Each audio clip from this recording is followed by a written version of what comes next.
Bago ang nalalapit na 33rd Southeast Asian Games sa Thailand, sinigurado ni Philippine Tennis Association Secretary General John Ray Tiangco na handa ng Philippine National Tennis Team na sumagupa sa nasabing torneo. Sino-sino naman kaya ang mga ipapadala ng bansa para sa prestihiyosong torneo? Alamin sa report ni teammate Carl Velasco.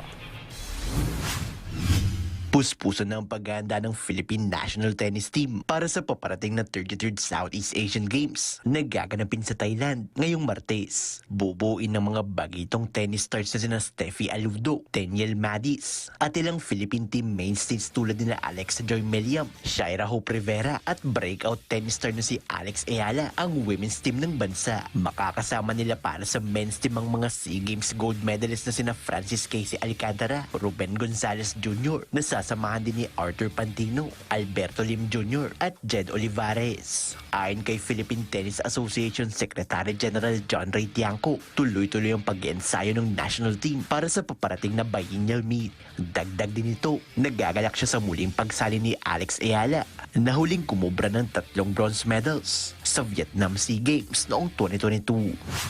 Kompleto na yung team natin. In fact, nagpa-practice na po sila sa Alabang Country Club.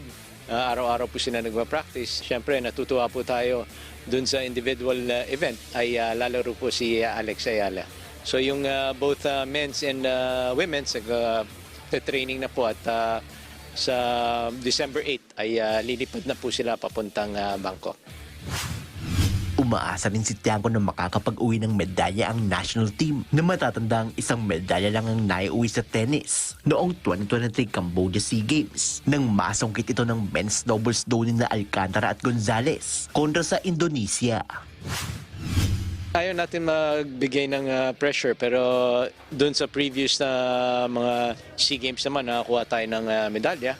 So hopefully ay mas mahigitan pa natin yon, madagdagan pa yung mga medals po natin. Basta tayo suportahan po natin yung mga atleta po natin. Carl Velasco para sa atletang Pilipino para sa bagong Pilipinas.